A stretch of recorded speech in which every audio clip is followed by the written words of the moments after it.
Bueno, nos tenemos que reponer.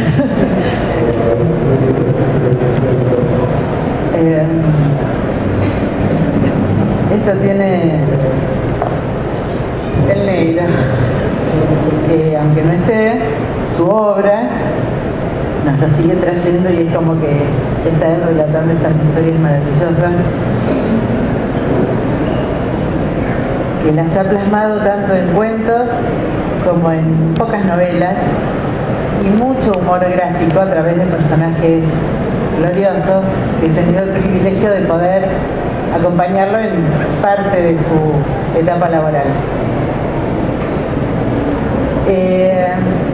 Yo vivo en Rosario, soy rosarina igual que el negro, porfiadamente rosarina porque, bueno, algunas veces la vida y algunos trabajos me han traído aquí, pero vuelvo.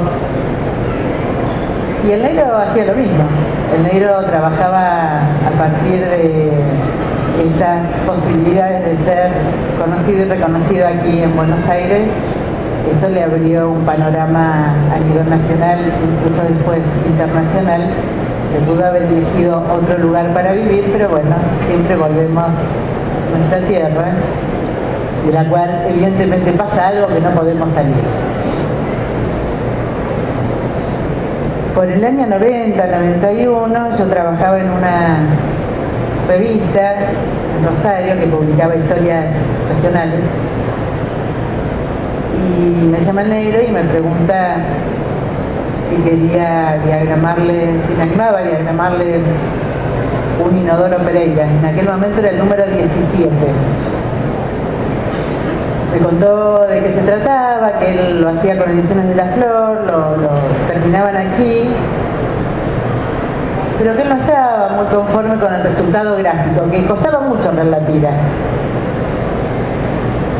Y mi sorpresa fue enorme, yo era jovencita, mucho más inexperta todavía en el mundo de la gráfica, pero sí me dedicaba a hacer libros, es decir, no estaba en la parte de publicidad, pero sí en la parte editorial. Y para mí la sorpresa era enorme, además del privilegio y el susto descomunal que tenía de hacer algo mal hecho o que no estuviera conforme.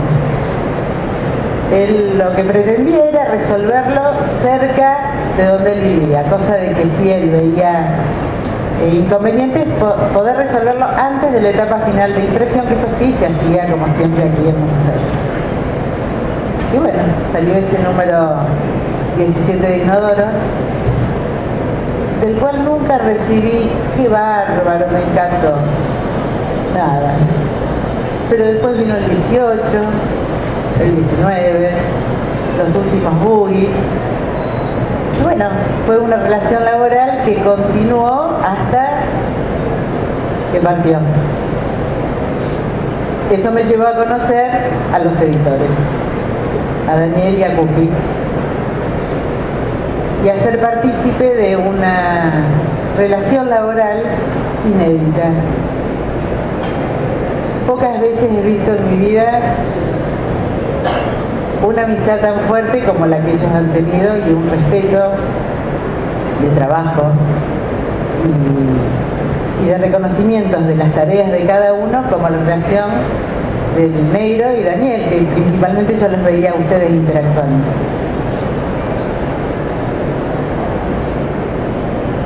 Por supuesto, muchas anécdotas hay en el transcurrir de los años, pero yo les voy a contar más o menos cómo era el método de trabajo.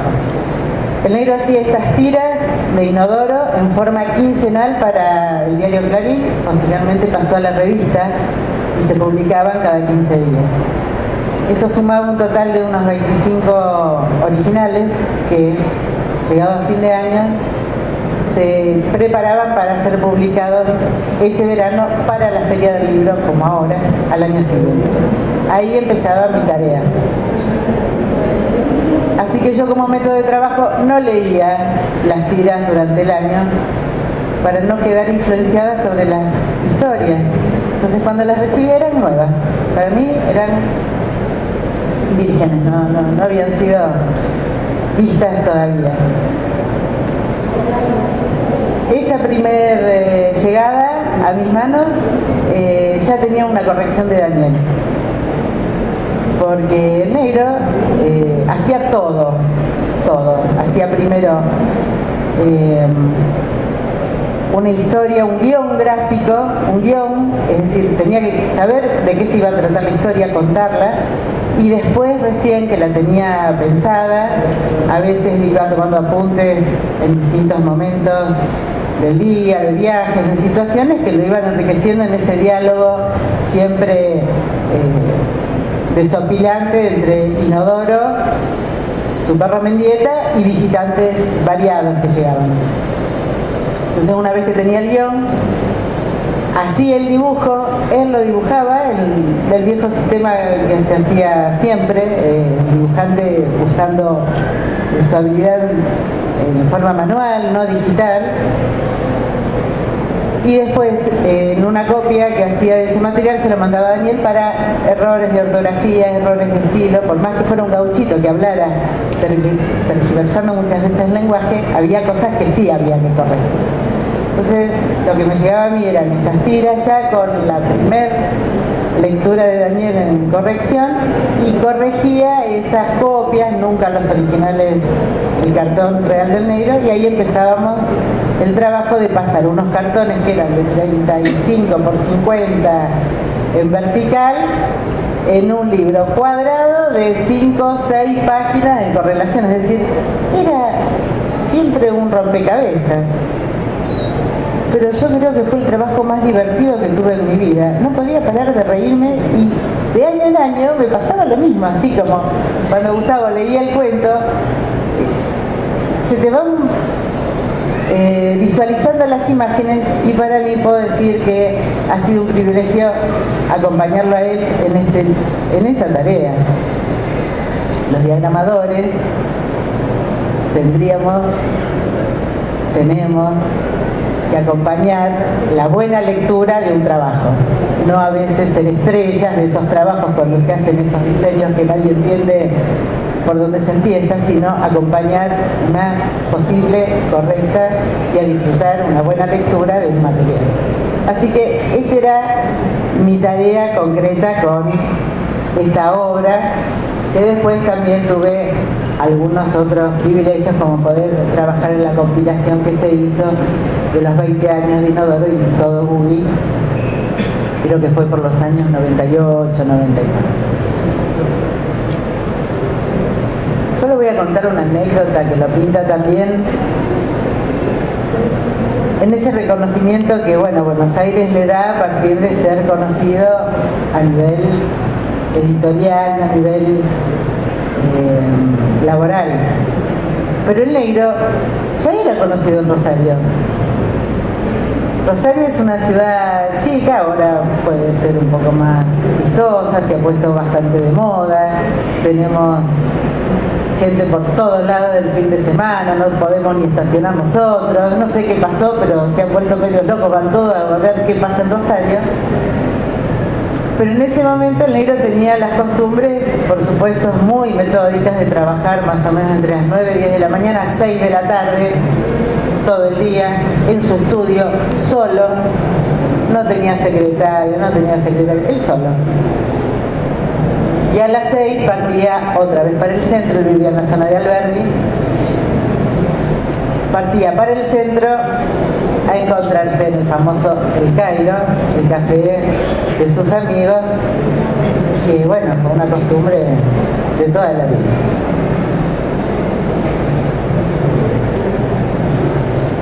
A ese bar, que era el lugar donde supuestamente yo iba a recibir material, nunca fui. Las mujeres no éramos bien recibidas en la mesa de los galanes. Se lo digo a los hombres aquí presentes. Era una mesa de hombres que hablaban de temas que nosotros no podíamos ni ingresar. Entonces él tenía otros lugares donde sí podía hablar con otras personas que no fueran sus amigos. Entonces tenía la costumbre de ir martes y jueves, algunas clases de inglés. Entonces iba a mandar las colaboraciones a Clarín, porque antes se tenían que mandar por paquete, no era por mail. Y entonces allí al mediodía sí, a veces nos encontramos para darnos del material, para alguna duda, para no molestarlo en su estudio. Y a la vez él atendía un montón de situaciones que le pedían, porque él era un tipo tan generoso que nunca se negó a darle un dibujito con dedicatoria a una escuela, a unos chicos, a hacer un reportaje. Es decir, siempre colaboró con quien se acercara a pedirle algo. Y era en estos bares, que eran también del centro de Rosario, los lugares de encuentro siempre muy rápidos donde él brindaba este material. Bueno, cuando el 2001, ese verano fatídico, que todos la pasamos tan mal, habíamos terminado ya el trabajo de ese año, no sé qué número de inodoro era, y nos encontramos en el bar ese de martes al mediodía, y él estaba con otro periodista de Rosario que se llama Jorge Brizaboa, que acá Rodolfo seguro lo conoce, y era un panorama tétrico en todo el país. Nadie se reía, parecíamos todos fantasmas, había desastres en las puertas de los bancos, todos habíamos perdido la posibilidad de manejo del dinero, cantidad de desocupados. Y el negro saca de su bolsillo unos papelitos y un dinero, y era la paga que me hacía Ediciones de la Flor a mí por el trabajo realizado. Y el emisario, en ese caso, era el negro, como tantas otras veces, es decir, el negro hacía todo, hacía hasta incluso de corresponsal o de secretario, ya que vas para allá, lleva esto. Para él era un hecho natural.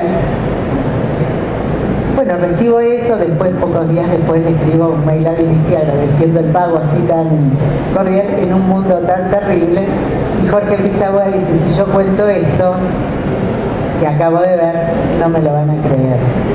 Es decir, el negro en Rosario se manejaba con esa cordialidad, esa amabilidad y esa humildad que siempre lo acompañó, y por lo cual también se hizo sumamente notable. Creo que su propia humildad fue la que lo hizo una figura tan notoria.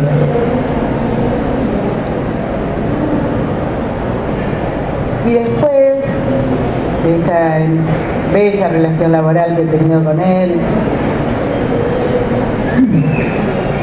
el golpe enorme de su partida, siendo tan joven, con tantas posibilidades creativas todavía, tantas ansias de vivir, tan aferrado a la vida y a esa circunstancia horrible de una enfermedad que realmente fue muy cruel, y en la que él decía, ¿por qué a mí y por qué no a mí? Es decir, con mucha sabiduría supo hasta ponerle humor a algo que lo iba deteriorando poco a poco. Bueno, el día que partió justo el día previo al Día del Amigo, así que Rosario se comportó muy bien con él y lo despidió como un verdadero amigo. No voy a contar ahora lo que fue ese momento, pero fue una ciudad de duelo. Pero empezaron homenajes, empezaron posibilidades de hacer otras publicaciones y demás, y bueno, había que entrar a su archivo. Entonces quiero agradecer especialmente a Gabriela Maggi, a su esposa, que bueno, sigue depositando una confianza que me traslada también en esa confianza que me tenía el negro. Y entonces, después de que el negro murió, pude empezar a entrar a su archivo para hacer algunas selecciones de trabajo, porque bueno, llegaron homenajes de muchos lugares, de Colombia, de Uruguay, muestras aquí en Argentina.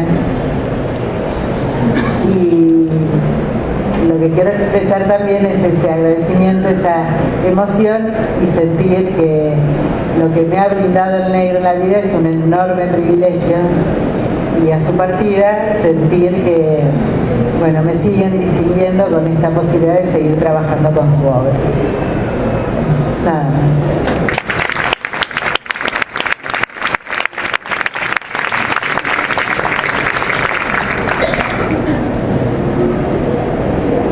Bueno, vamos a hacer un poco un dúo, Juan, como lectores. No, no que cantar. vas a comentar el libro juntos, ¿no? Sí, magnífico. ¿Quería decir alguna cosita? Primero, después vos y después Genial. charlamos juntos. Bueno, yo la verdad que estoy re contento, vengo no como amigo, ni como crítico, ni como colega, ni como ocasional editor, ni compañero en eso, sino como lector, porque todo lo que estamos acá. Soy un lector agradecido. Estoy re feliz que haya salido el libro, porque más allá de todas las razones por las cuales el libro estuvo fuera de las librerías, esto reconstruye lo básico, lo básico, la existencia del libro. Que hay un autor y sus lectores en comunicación. Eso es lo que queríamos que pasara. Después lo demás, cuántas discusiones. Lo básico es que exista eso. Y el negro es de ese tipo de autores que existen en tanto, básicamente existen por los lectores que tienen. Eso tan envidiado. Todo el mundo que escribe le gusta tener buenas críticas, le gusta ganar premios, le gusta ganar guita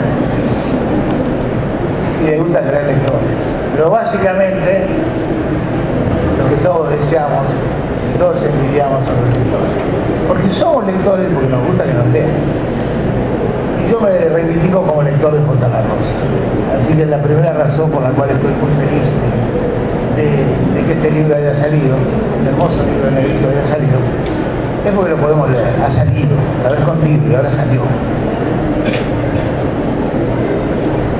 Samper recuerda en la contratapa muy linda que les recomiendo, un chiste de Woody Allen respecto del libro publicado después de muerto, el libro póstumo, que es muy lindo, que el negro bien podría haber firmado, una paradoja muy linda. Bueno, este no es el libro de muerto, es el libro de un vivo, el negro. No vamos a hablar de eso, pero uno no puede dejar en algún momento de decir, bueno, ¿cuándo carajo escribió? ¿De qué estaba cuando terminó de escribir? Son 24 cuentos, él llegaba siempre a 25, me dice, me contaba mucho. Son 24 cuentos que los terminó como pudo dictándolos. Esa cosa de loco, ¿no? Es un poco impresionante. Si vos barajás todos los libros, 12 libros de cuentos, ¿no? Lo he escrito, una de las cosas que más le agradecemos, además de extraordinaria calidad como humorista y como escritor, es su condición de autor prolífico, ¿no? Ha escrito muchísimo, pero muchísimo, a un nivel muy alto para un autor de una productividad tan grande. Digo, si barajamos estos libros, barajamos todos los libros de cuentos del negro, ponemos este en el medio y le decimos a alguno que lea cuál es el último, ¿cuál puede haber sido el último? No hay ningún rasgo que lo marque. Acaso una de las cosas que sí marque es el hecho de que está, como los últimos libros, cada vez mejor escrito. Eso no me cabe la menor duda. El negro fue paulatinamente cada vez mejor escritor. No podía ser mejor humorista ni mejor narrador porque siempre lo fue, inspirado y casi le fluía naturalmente. Pero el laburo de la escritura, el laburo del trabajo sobre el lenguaje, el laburo de la construcción del personaje y de las situaciones fue creciendo con su desarrollo como narrador. Piense que el primer libro de cuentos es del comienzo de los 70.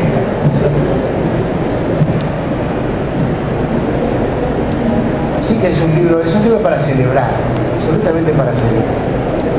A veces se pierde de vista el hecho de que Fontana Rosa fue básicamente tres cosas. Fue un extraordinario humorista, fue un gran dibujante, fue un notable narrador.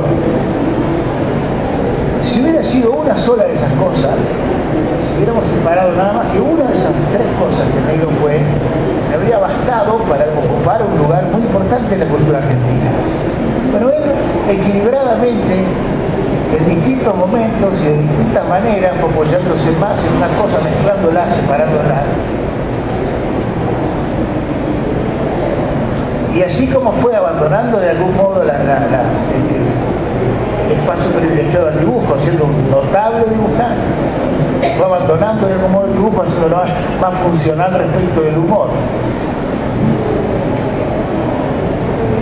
La condición de narrador esa nunca lo abandonó, como la de humorista jamás lo abandonó, pero la condición de narrador jamás lo abandonó. El negro tenía siempre mucho más para contar que aquello que tuvo tiempo de ponerse a contar. Siempre tenía más historia que aquella que podía. El cuento que leyó recién Gustavo, sí, un cuento a ser muy hermoso, es un cuento muy sutil, además tiene una hermosa ironía. Se va a juntar con alguien siempre para reflexionar sobre de dónde vienen las historias. El cuento es precisamente, exactamente eso, dónde están las historias, pero sobre todo, dónde está la mirada que construye las historias.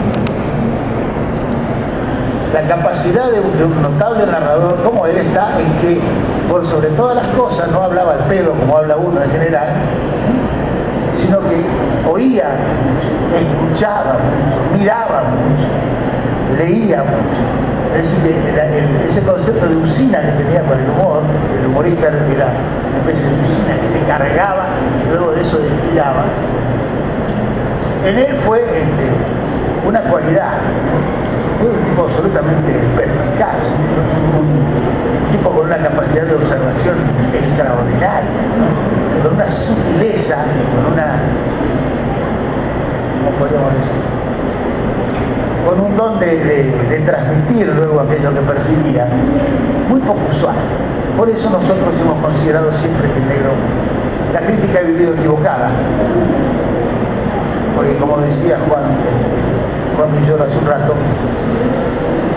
se hace difícil a veces para ciertos esquemas mentales considerar la condición de escritor de aquel que entre otras cosas se dedica a hacer reír a la gente, como si eso fuera un pecado, una condescendencia o algo que, un plus, en lugar de ser un plus, fuera algo que restase a la condición del artista.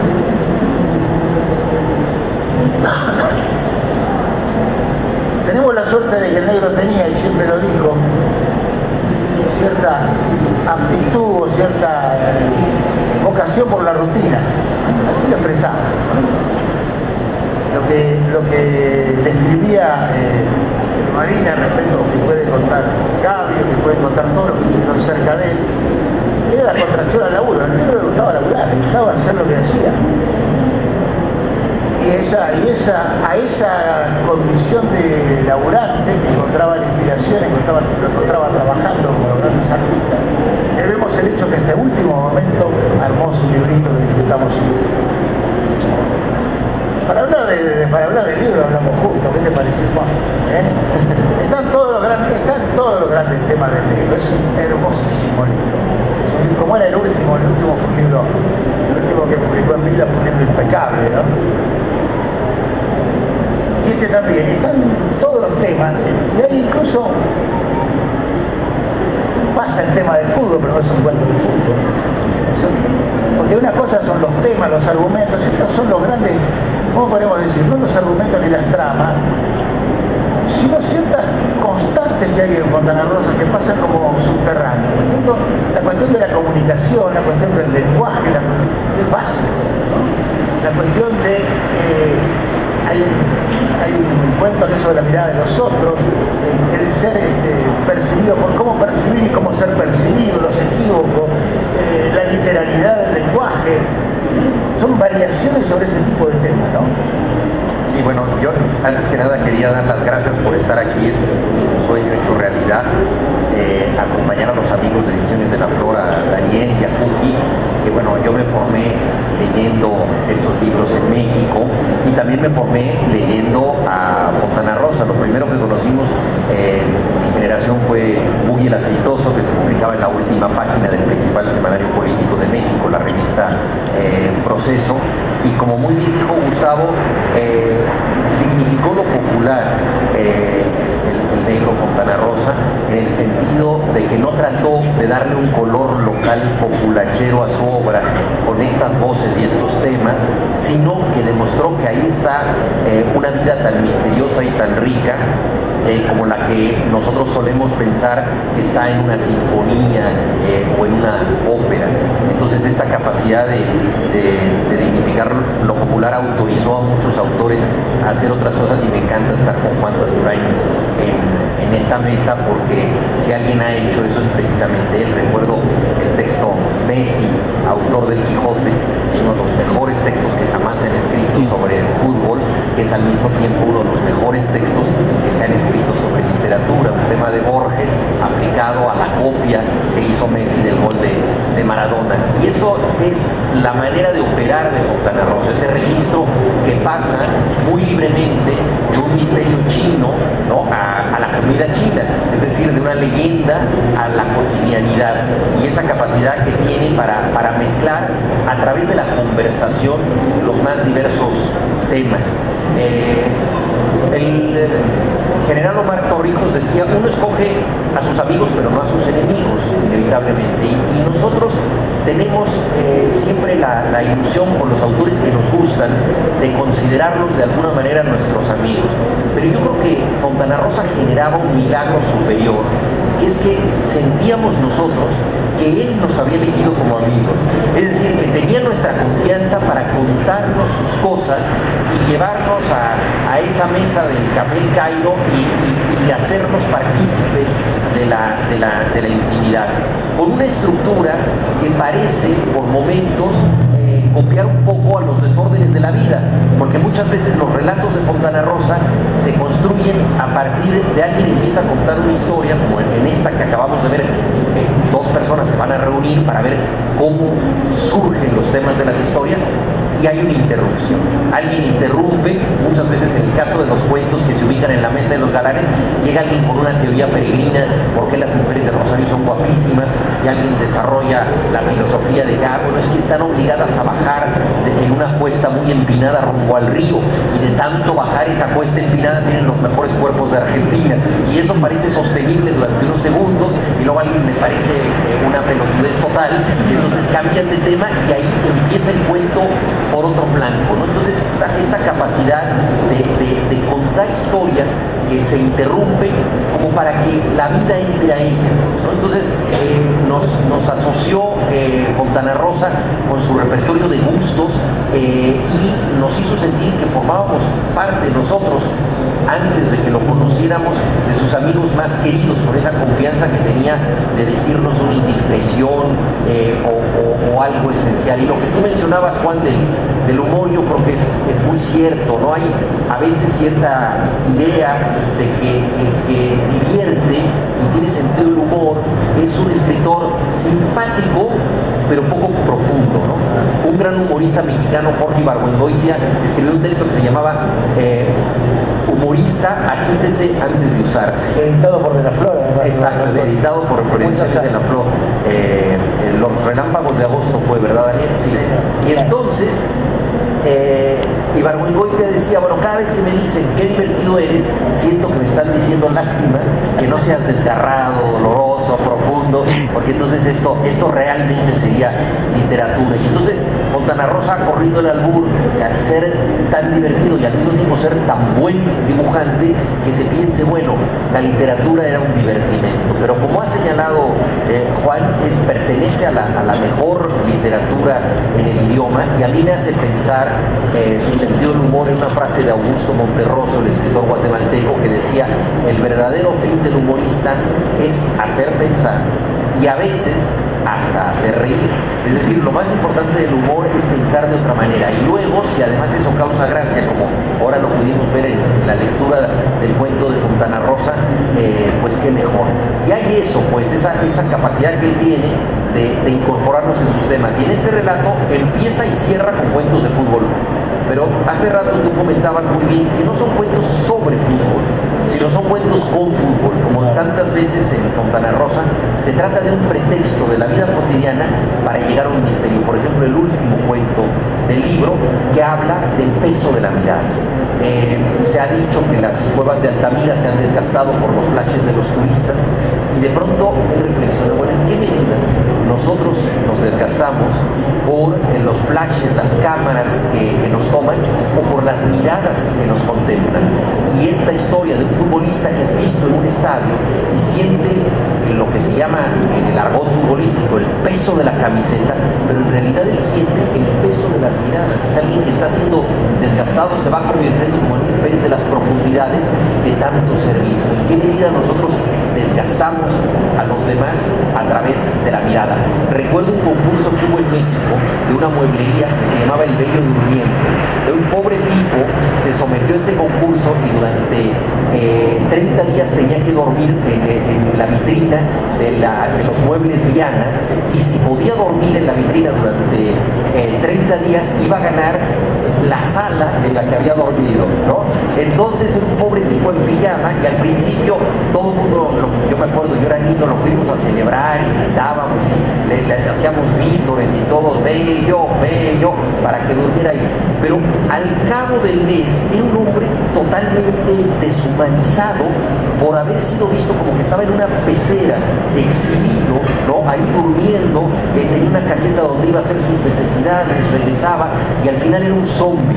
Y nosotros lo habíamos convertido en zombie viéndolo. Yo recordé eso en este relato, que es una reflexión muy profunda sobre la condición de la mirada y la forma en que desgasta a la gente, y efectivamente el pretexto último es el fútbol, pero en realidad es un relato sobre la situación mediática de nuestro tiempo, y así sucesivamente. Yo creo que hay mucho hilo, ¿no, Juan? De dónde cortar, ¿no? Para sacar temas en donde aparentemente el pretexto es mínimo y cotidiano, pero siempre el fondo es muy profundo. Además, la cantidad de complicidades que establece cualquier cuento de Fontana Rosa, la cantidad de complicidades, de lecturas, de culturas en común, de mensajes en común, de alusiones, de referencias compartidas por el lector, ¿no? Prácticamente en todos los cuentos hay un universo de cosas, de saberes, de experiencias, de lectura, que están referidas allí. Eso resulta como un disparador. Un cuento, además el laburo de las situaciones, hay cuentos que son, como ha sucedido muchas veces, están sostenidos por un chiste, digamos. Sostenido por un chiste, digamos, hay una vuelta de tuerca final que termina en un chiste. Ahora, la construcción narrativa que va a desembocar en ese chiste final, en esa frase final. Ustedes se acuerdan el coronel que le escribe a García Márquez, que está construido todo para terminar en la palabra mierda, ¿no es cierto? ¿Qué vamos a comer? Mierda. Es una obra maestra, y está construida como un cono que va a desembocar. No es casual, un cuento que se llama El coronel el duelo del negro, es un cuento extraordinario, la pintura de ese coronel argentino, y todo su contexto, que termina con un coronel que nunca ha combatido, ¿cierto? Que termina siendo jurado de un concurso literario, sospechado de favorecer a su sobrina. Está todo construido para terminar con ese chiste de la publicación del diario, ¿no? Pero toda esa construcción literaria, la creación del personaje que tiene Fontana Rosa, muchas veces no se ha visto, ¿no? Son personajes realmente maravillosamente bien construidos. Y está en duelo porque quiere someterse a un duelo, porque nunca ha combatido y quiere ser un duelista al fin, pero además está en duelo también porque es como un jubilado o su vida ha muerto, ¿no? Exactamente. Entonces está en duelo. Encontrarle un sentido a su vida y terminando. Bueno, no le vamos a contar el cuento. Hay muchas parodias, hay muchos pastiches, como siempre fue el mecanismo habitual y el inicial en la mayoría de los cuentos iniciales de negros. Siempre empezaba a partir de una investigación pseudocientífica, de esos hay varios, bueno, o si no, referencia a algún tipo de texto que hacía una versión más o menos grotesca.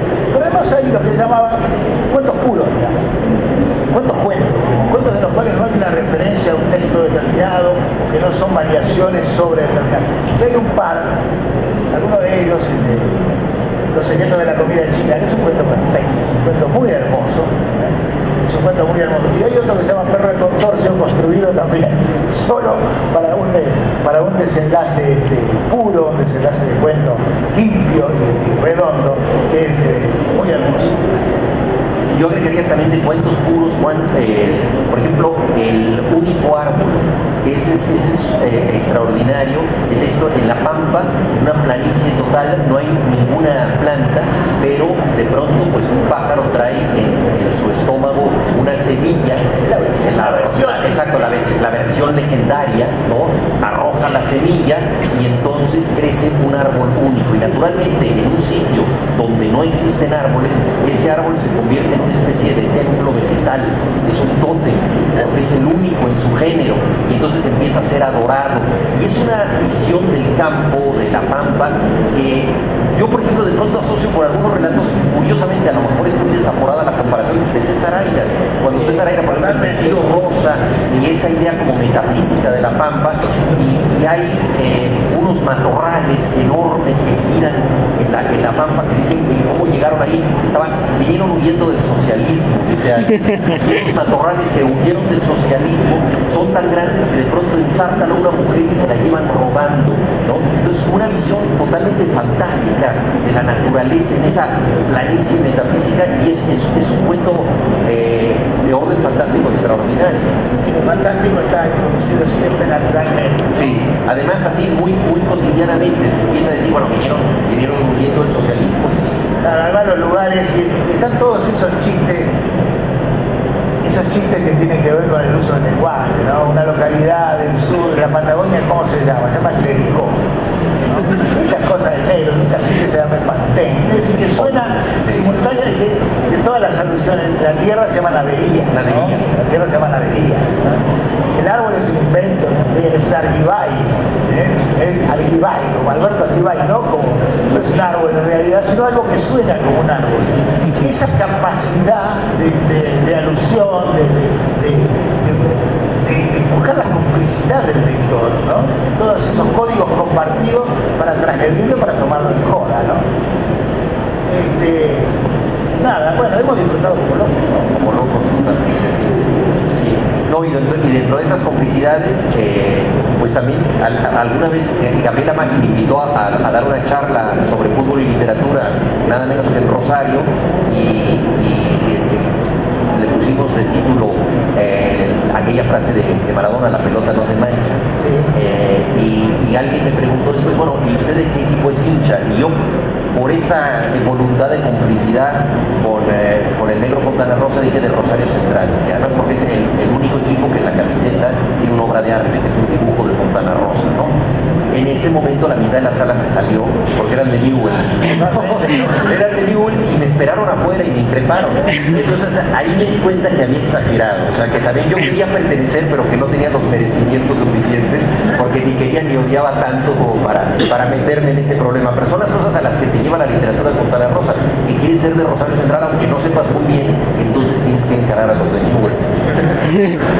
Yo le doy un ejemplo de un cuento que parece puramente humorístico, y que es un cuento humorístico, pero que tiene un altísimo grado de complejidad, el conjunto de alusiones que hay. Ese cuento se llama Chacarera me han pedido.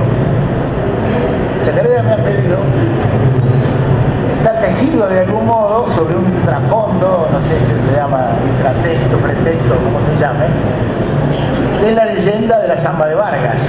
Es decir, la Zamba de Vargas, tucumano contra santiagueño, se supone que cuando uno de los bandos estaba derrotado, sonó la Zamba de Vargas y eso enardeció a la tropa, y con eso la Zamba de Vargas fue la Zamba que hizo derrotar a Felipe Varela, que derrotó a Felipe Varela, ¿no? Bueno, estos chacareras me han pedido, obviamente cuando toca la chacarera se va todo al carajo, ¿no? En lugar de servir para ganar la batalla, sirve precisamente para crear una suficiente confusión dentro del festejo que impide la concreción. Pero por otro lado, esa es una sola cosa. Esa es una de las cosas que están allí, que podés no conocerla.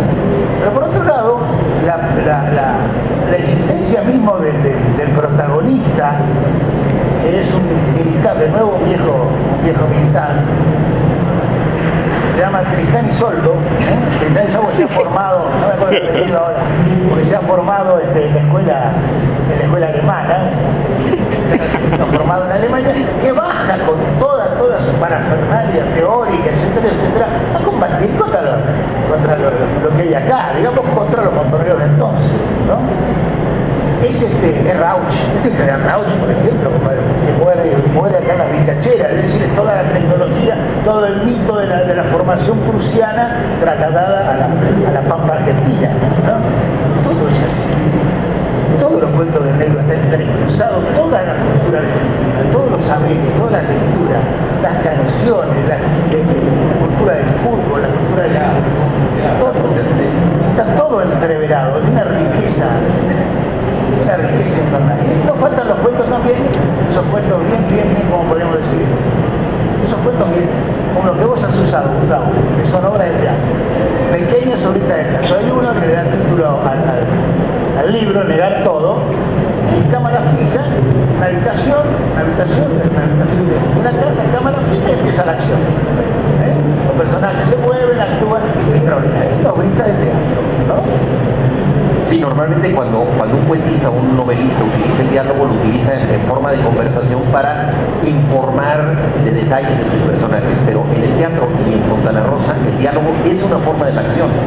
Lo que dicen los personajes es la escena que está ocurriendo, y eso es fascinante. Y una cosa que también decías tú al principio, que me parece fascinante en Fontana Rosa, es el malentendido como obra de arte.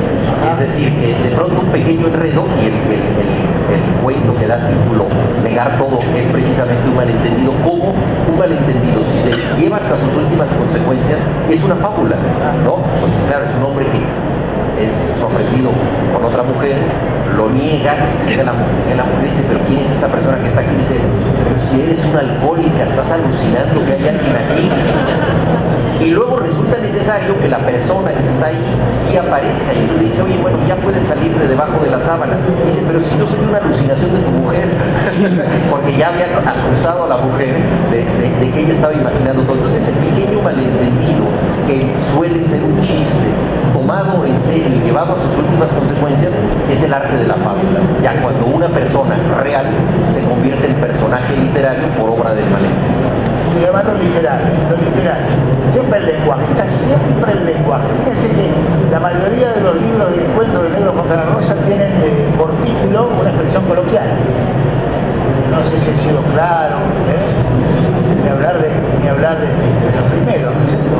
Siempre la referencia a lo coloquial. Y acá uno se encuentra con un cuento que se llama La Trinchera del Tango, ¿no es cierto? Trinchera del Tango es porque es el típico título de un programa reivindicativo de la cultura nacional, en lugar de donde se defiende el tango. Bueno, el negro literalmente lleva el tango a las trincheras de la guerra del 14, y a partir de ahí inventa, ¿no? Pero a partir de utilizar literalmente la condición de la trinchera, ¿no? Y eso todo el tiempo lo hace, ¿no? En fin, hemos pasado bien, ¿no?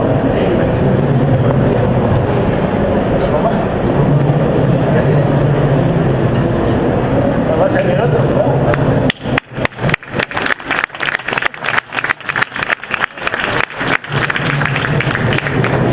Hay tiempo para leer. Lea otro, dale. No es la hora. Ya es la hora, ¿no? Hasta que no se eche, Gustavo, dale. ¿La patrona? No, lo leo lo más rápido que pueda, no sé. Bueno, no sé, se está yendo la gente.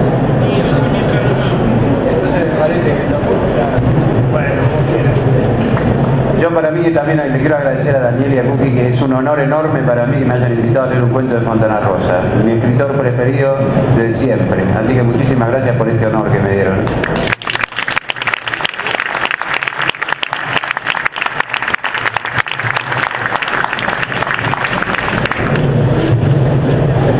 Listo.